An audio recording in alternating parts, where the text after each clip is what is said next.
Hello and welcome to Brokenomics. Now, in this episode, I would like to tell you that I've secured an interview with Vladimir Putin. Unfortunately, I haven't, but Tucker Carlson did, and we got the transcript of a 2-hour interview from that. And he made some absolutely fascinating points about history and the dollar and the role of the US and the power centers in the US. Now, all of that is absolutely right up my street. The combination of the influence of the dollar, global politics, geopolitics, all that kind of stuff. That's exactly what we cover here on Brokenomics. So I felt that I had to respond to this and specifically really get into some of the comments that he made about the what happened to Russia after 1991, and it wanted to try and join, as Putin calls it, the family of civilized nations, and how he was rebuffed from that. What he thinks is going on with effectively the CIA, when he's talking about the American decision makers, and of course the role that the dollar has and all of that.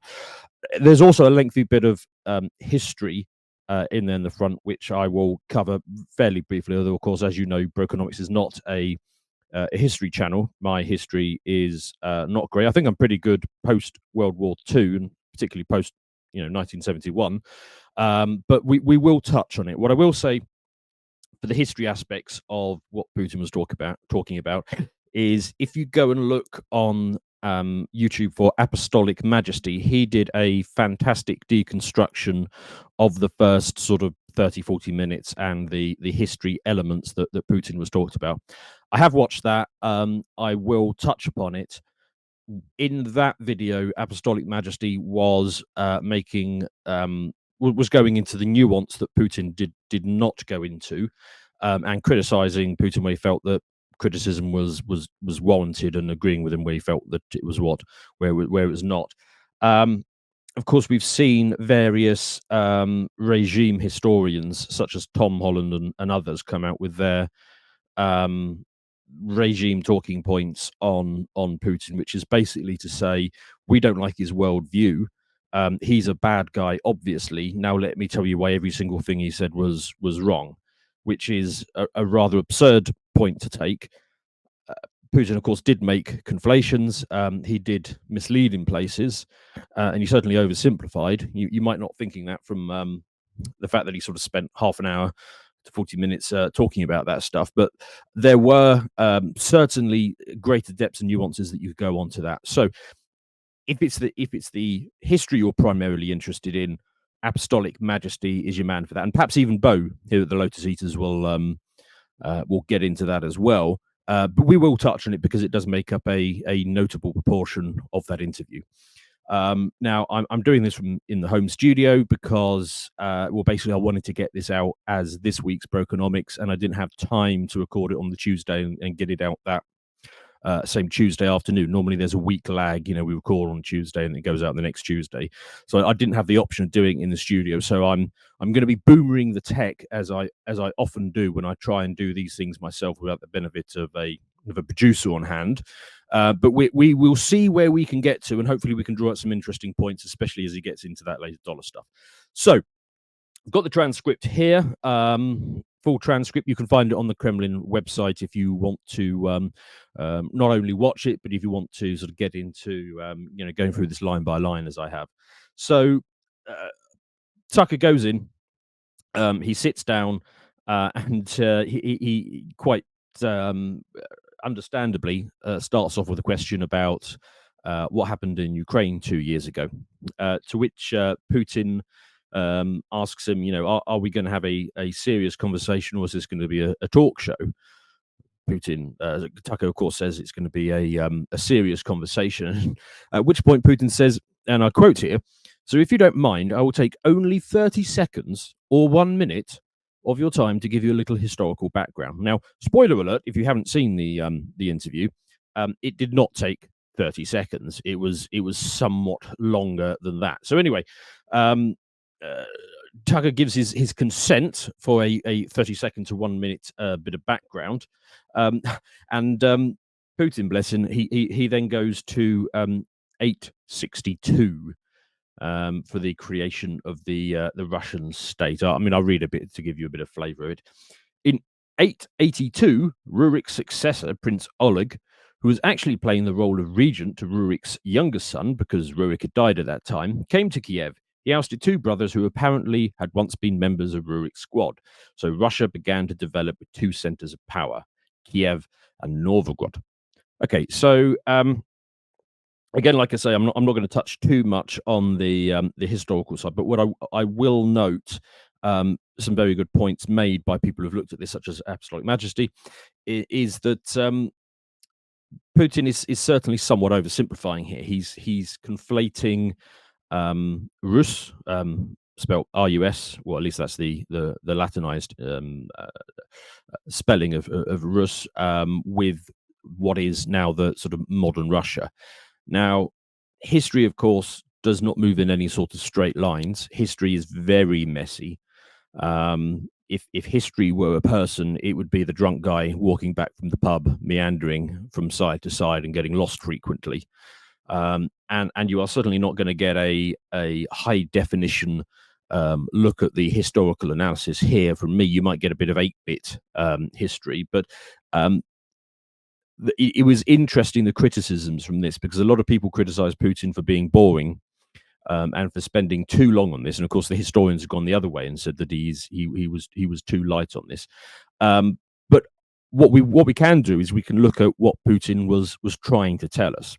And Putin is basically, in everything that follows, he's trying to tell us is that there is a Russian people, or something that we would come to regard as the Russians, and they were immersed in all of this area. It might have been simpler for him to simply say that the first thing that we can point to and say, okay, that is probably a precursor of the modern Russian state, had its capital in Kiev. And it did for many centuries. So, you could say, okay, Kiev, or Kyiv, as we're supposed to call it now, was the origin of in some way modern Russia.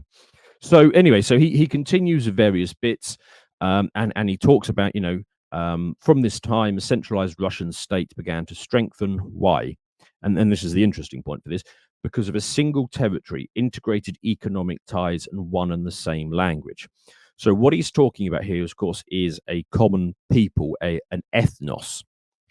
It is fascinating to see a global leader talking in terms of a people, of an ethnos, of common and shared bonds.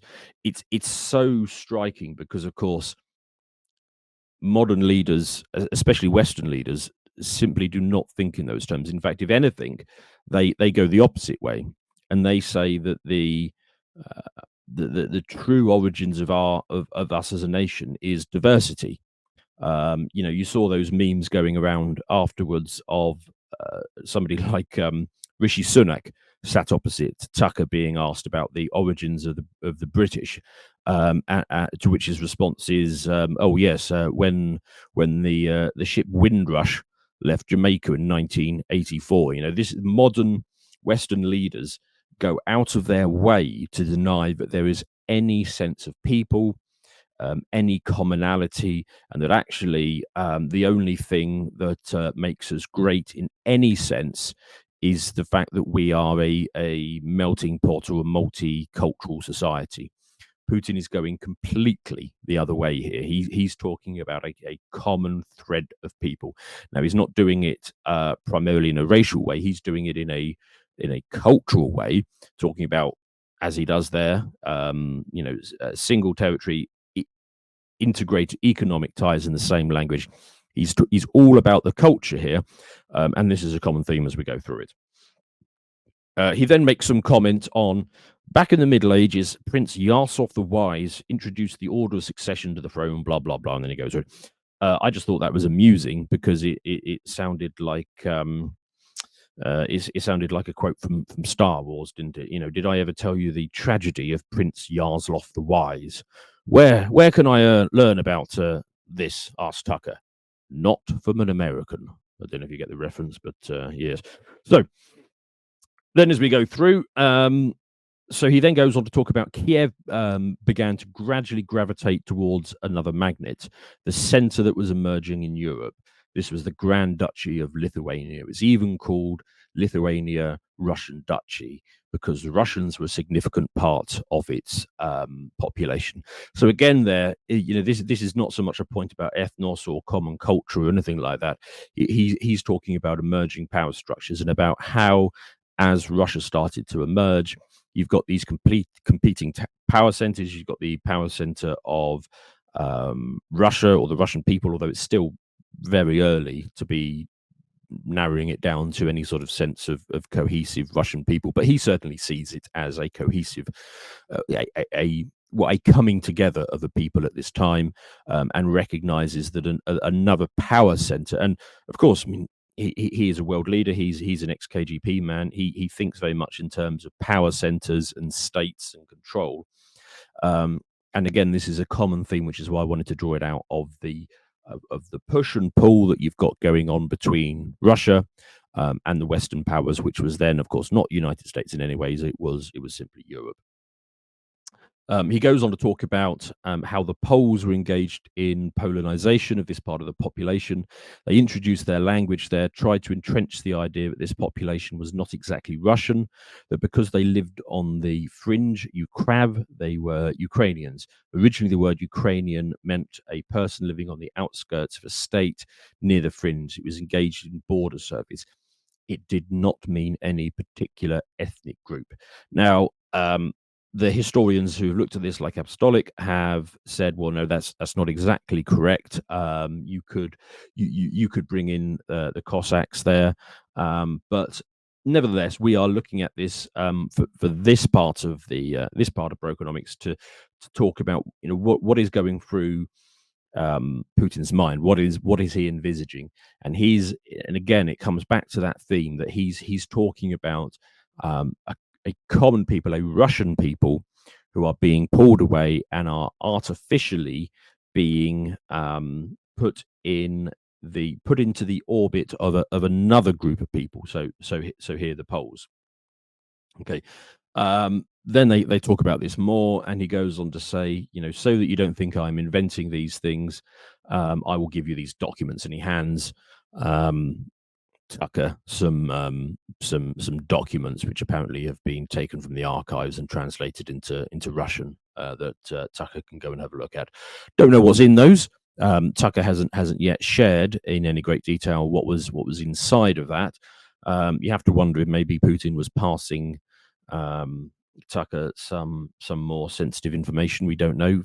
Perhaps they contain Michelle Obama's dick pics. We really don't know, but I'm sure he will come back to that. Anyway, now at this point, Tucker is starting to get a little bit frustrated, and he comes back. Well, I'm not sure why this is relevant to what happened 2 years ago.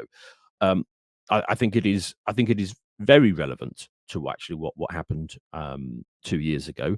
It's that in Putin's mind, and you know, a number of people, of course, say that this has justification, is that ethnic Russians were being treated very poorly, and he does come on to say this in eastern Ukraine. But these are people who are Russian, who speak Russian, who consider themselves Russian, and he gives examples of that, which we come back to nearer the end of the interview. But that is the core of what Putin is describing as his justification for the, you know, what we here in the West call the invasion. It's interesting that he does not primarily dwell on security concerns. So he does not, for example, make his case justified on the basis of, well, NATO. I mean, he does talk about this later on, but he doesn't say, well, look, NATO continually expanded and expanded and expanded. And there was commentary coming out of the West about how they would be stationing nuclear weapons in Ukraine and giving them to Ukraine. That I would have thought is a strong casus belli for Putin, but he does not primarily hang his hat on that. Now, just to put that in perspective, of course, we know this from a real example. When the Russians tried to place nuclear weapons in Cuba,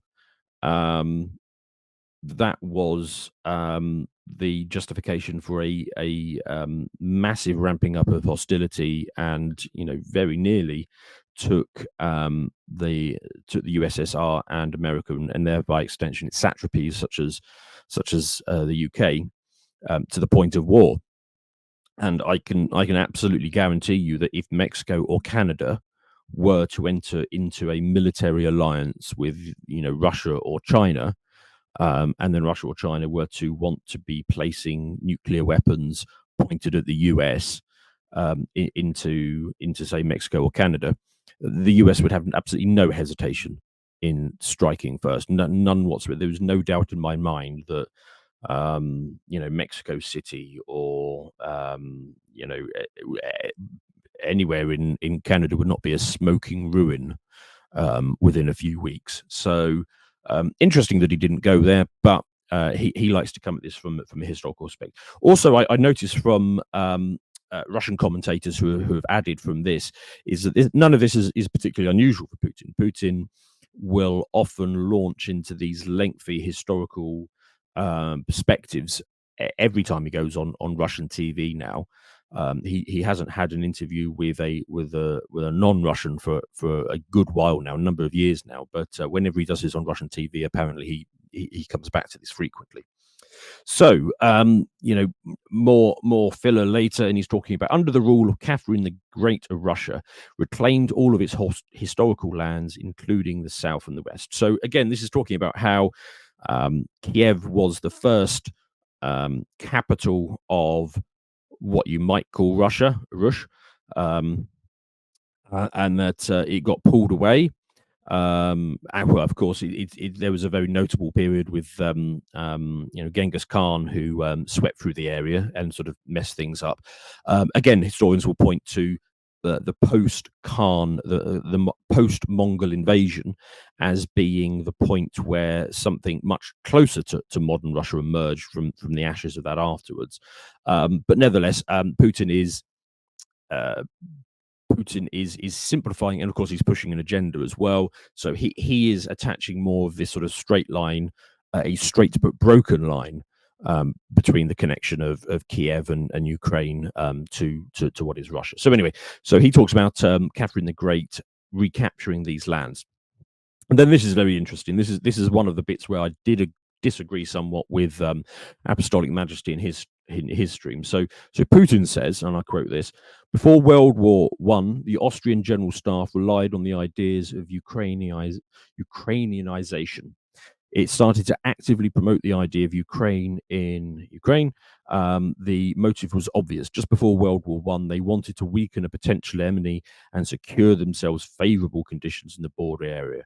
So the idea which had emerged in Poland that people residing in that territory were allegedly not Russians, but rather belonged to a special ethnic group, Ukrainians, started being propagated by the Austrian General Staff. Now, Apostolic Majesty in his excellent stream talks about how he didn't see it in those terms. He saw it in that the Austrians were exploiting an advantage that they could. Of course, Putin is a KGB man. He thinks very much in terms of covert actions and propaganda and state building. So in his sense, that is exactly what is taking place here. Now, I'm happy to accept that. We know full well that Western leaders will frequently make use of propaganda and psyops, and an attempt to persuade populations of narratives that are useful for them, that give them a geopolitical or military advantage, and I see no particular reason to disbelieve that the Austrian General Staff before the World War I were perfectly capable of doing what is a routine matter today. I think that is a perfectly acceptable idea here, but he's basically calling the Ukrainianization as a distinct group, as opposed to being part of the Russian ethnos, as effectively war propaganda. So, okay, fair enough. He then goes on to talk about the pre World War II period. He says this interesting thing. In 1939, after Poland cooperated with Hitler, it did collaborate with Hitler, and he goes on to talk about how Poland was not perhaps more than cooperating. I mean, he uses the word collaborating there to describe the ties that Poland had with Hitler's Germany. Of course, collaboration is quite a pejorative term. It's it has certain connotations. The only thing I did think was it is perhaps a bit rich, to say the least, of Putin to talk about Poland's collaboration, as he calls it, with Hitler, given the Molotov-Ribbentrop Pact, which was, I mean, if what Poland was doing was collaboration, the Molotov-Ribbentrop Pact was undoubtedly collaboration as well. But again, he's advancing his own argument, and I think he was potentially being a bit rum on that particular point. Right. Anyway, so then Carlson says to him, "May I ask? You're making the case that Ukraine, certain parts of Ukraine, eastern Ukraine, in fact, has been Russian for hundreds of years. Why wouldn't you just take it when you became president 24 years ago? You have nuclear weapons. They don't. It's actually your land. Why did you wait so long?" Now, that's quite a good question, isn't it? I think there are good reasons, and perhaps we come back to that next time Tucker asks it. But that's a perfectly good question. But clearly, Putin doesn't want to go there at this time. So Putin says, "Look, I'm coming to that. This briefing is coming to an end. It might be boring, but it explains many things." Tucker responds with, "It's not boring," and Putin says, Good. I'm so gratified that you appreciated that. Thank you." So Putin is somewhat irked by that. Now, to be fair, you don't interrupt the king when he's in full flow. Now Putin may not be the king of Russia, but he's certainly the closest thing that the modern world has to an old style king or emperor. So I'm going to use that title for him. And of course, kings are not used to being interrupted, particularly in their own house. So he gives Tucker a bit of a telling off before that one. So anyway, then he talks more about Poland collaborating with Hitler, about how territory was moved around in this war period, about how parts of Germany were given to Poland, and indeed, it's quite interesting actually. That's worth looking at its own. The western section of what is today's Poland used to be Germany. Now that is a very interesting reflection actually, and it kind of speaks to Putin's points, because Putin is like, okay, a common ethnos has that culture, that mindset, they have that about them as a people, and that persists even if the land borders change. I would just note that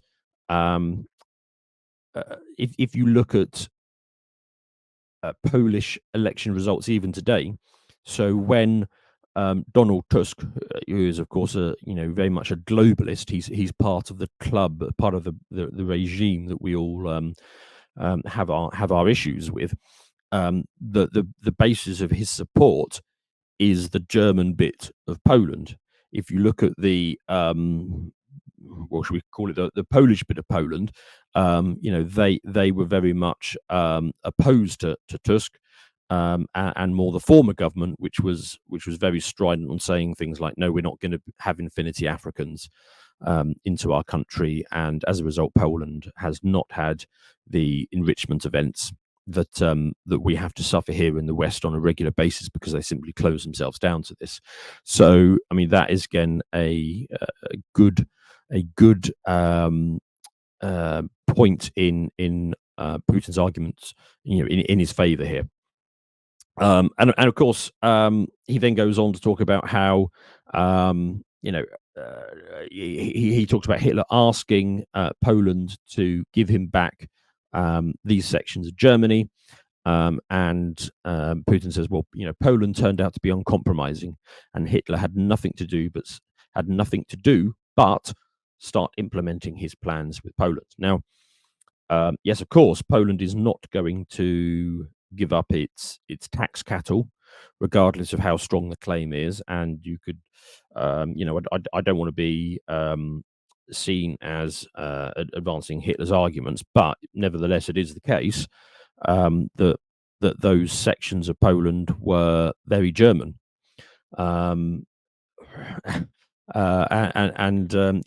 was trying to reconstruct that, but of course, no nation ever willingly gives up its tax cattle, not because it necessarily believes in the people and the culture, not because it loves them for who they are, but all nations are desperate to keep its herd in place and compliance, expand it where it can, as it does today with mass immigration, and certainly not let it go whenever it can. Okay, so he then goes on to talk about after the Great Patriotic War, as we call World War II, those territories were ultimately enshrined as belonging to Russia, the USSR. So he's talking about the other side now.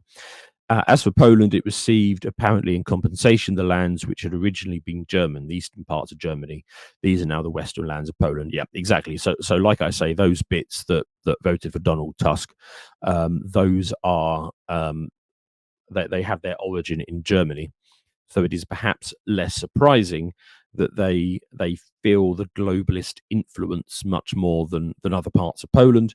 And why they returned a global homo government. Okay, so anyway, then he goes on to start. Then we're sort of in the 1900s, and we're talking about now the USSR. Putin says here, Stalin insisted that those republics be included in the USSR as autonomous entities for some inexplicable reason. Lenin, the founder of the Soviet state, insisted they be entitled to withdraw from the USSR. So this is kind of interesting because now we're getting into the USSR. First thing to say, he conflates the USSR with Russia. I don't think that's accurate. The USSR was never trying to be the Russian Empire. The USSR was trying to be, well, it's in the name, isn't it? It's the United Socialist Soviet Republics. The Bolsheviks, they wanted the USSR to encompass everything. They wanted it to expand across the globe. And what they envisaged was that, that they would have been happy with a Britain that was a socialist Soviet republic, that it was all bought in. So the Bolsheviks, they weren't trying to create Greater Russia. What they were trying to do was create a collection of Soviet republics, because the workers of the world were going to rise up and unite in socialism. So that's not really inexplicable. But we do start to see from here on in Putin's absolute loathing of the Bolsheviks. I did kind of wonder if maybe there's a little bit more going on there. Put it this way: the Bolsheviks were overwhelmingly Jewish. Is that something that's going through Putin's mind? Because he sort of hints in places, it did make me think. I wonder if he's trying to make that point here. He never says it explicitly, but I couldn't help but wonder if that was in there. I believe Lenin had a Jewish grandfather, although he was raised as Orthodox. But yes, overwhelmingly the Bolsheviks were Jewish, and I wondered if he was just reticent to go a little bit further on there, which he knew that he couldn't do for a Western audience. Possibly, I don't know, but that did occur to me. But he certainly questions the decision making and the priorities that the Bolsheviks made in a number of places. To watch the full video, please become a premium member at lotuseaters.com.